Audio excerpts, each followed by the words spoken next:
Lanjutkan lagi, ini kita mungkin berangkat ke permasalahan yang lebih ke sosial ya. Ini maaf nih sebelumnya ya jamaah Islam itu yang ada di rumah. Kalau kita lihat kenyataan zaman sekarang ini banyak justru ya mohon maaf anak yang dimanfaatkan sama orang tuanya. Diajak jalan untuk mencari duit gitu ya atau rezeki. Tapi dalam tanda kutip jadinya malah jadi meminta-minta. Nah pertanyaannya ya, apakah dalam Islam seperti apa hukumnya nafkah yang didapatkan orang tua ini dengan cara memanfaatkan si anak? Nah terus bagaimana? Apakah haram kalau seandainya rezeki itu dimakan sama si anak? Atau mungkin ada hukum lain? Ustadz Syah mohon izin penjelasannya. Bismillahirrahmanirrahim. Tabi guru Ustaz Maulana Ustaz Zalulung Mas Fadli serta guru-guru kami dimuliakan Allah Subhanahu wa taala. Bismillahirrahmanirrahim. Alhamdulillahirabbil alamin wassalatu wassalamu ala asyrafil anbiya'i wal mursalin sayyidina Muhammadin wa ala alihi wa sahbihi ajma'in. Asbahna wa asbahal mulku lillahi rabbil alamin. Subhanaka la ilma lana illa ma 'allamtana innaka antal alimul hakim. Rabbi shrah li sadri wa yassir li amri wahlul 'uqdatam min lisani yafqahu qawli waj'al li waziran min ahli amin amin amin ya rabbal alamin. Ba'da an aqul a'udzu billahi minasy syaithanir rajim. يحسبهم الجاهل أغنياء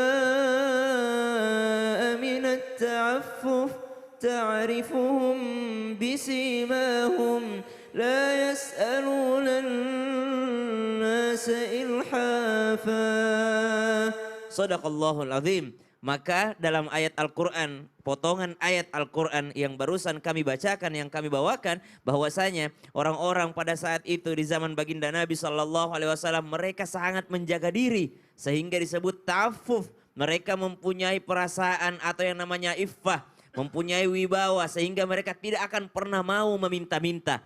Namun ternyata pada saat itu ada juga seseorang yang datang kepada baginda Nabi SAW dengan keadaan memang gak punya apa-apa.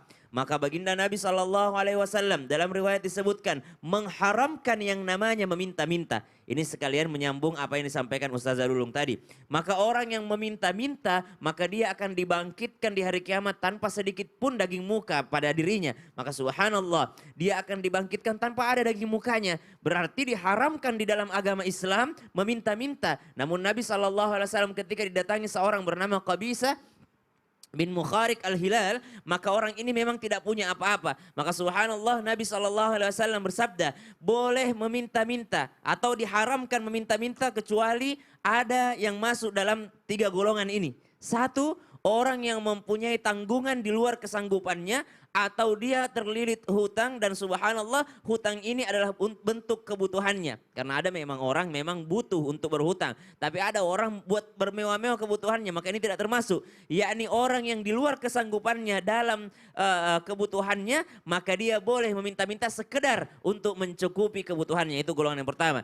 Yang kedua siapa lagi yang boleh meminta-minta adalah mereka yang tertimpa musibah. Misal dia tertimpa musibah dan habis seluruh hartanya. Ada banjir bandang atau misalnya ada tsunami atau misalnya rumahnya kebakaran, maka dia boleh open donasi dan sebagainya dan sebagainya. Itu golongan yang kedua. Yang ketiga adalah memang orang fakir, orang yang nggak punya apa-apa, nggak sanggup memberikan menafkahi kebutuhan keluarganya dan 3 orang berakal tetangganya mengatakan memang dia tidak mampu. Jadi harus ada orang yang mengatakan dia tidak mampu. Bukan dia yang mengaku-mengaku. Bukan dia yang tiba-tiba bawa anaknya. Atau tiba-tiba berpakaian lusuh lalu minta-minta. Itu tidak termasuk golongan. Yang termasuk golongan yang tidak mampu. Maka tetangganya 3 orang berakal yang mengatakan memang dia benar-benar tidak mampu. Di luar daripada 3 golongan ini diharamkan oleh baginda Nabi SAW. Diharamkan bagi agama Islam untuk meminta-minta. Sekarang apa hukumnya nafkah yang diberikan daripada jalan meminta-minta atau mengemis? Maka subhanallah andai kata orang tuanya atau sang ayah masuk di antara salah satu daripada 3 golongan tadi, maka halal-halal saja. Namun jikalau ternyata orang tuanya tidak masuk dalam 3 golongan tadi, maka jelas yang didapatkan adalah mungkin makanan yang halal, tapi cara mendapatkannya adalah cara mendapatkan yang haram. Nauzubillah min zalik. Ini ada pertanyaan nih Ustaz Syam nih. Tentang apa lagi? Ada orang, boleh nggak dalam Islam kalau seandainya orang tua itu tidak memberikan nafkah kepada anaknya karena sebagai bentuk pelajaran gitu loh. Nah ini karena biar anaknya juga tahu orang tuanya ini juga berjuang untuk mencari uang gitu, nggak gampang gitu, harus bekerja segala macam dan lain-lain. Ini gimana Ustaz Syam? Dari hati banget Hah? kayaknya. Dari Kok hati. enggak dari hati, ini dari pertanyaan. Kenapa sih? Kenapa Ustaz Syam? Jangan pelit-pelit amat. Kenapa? Ya udah. Apaan butuh nih? berapa? Hah? Butuh berapa? Itu berapa apaan sih? Dengerin dulu. Apaan? Mas Fadli itu Ah.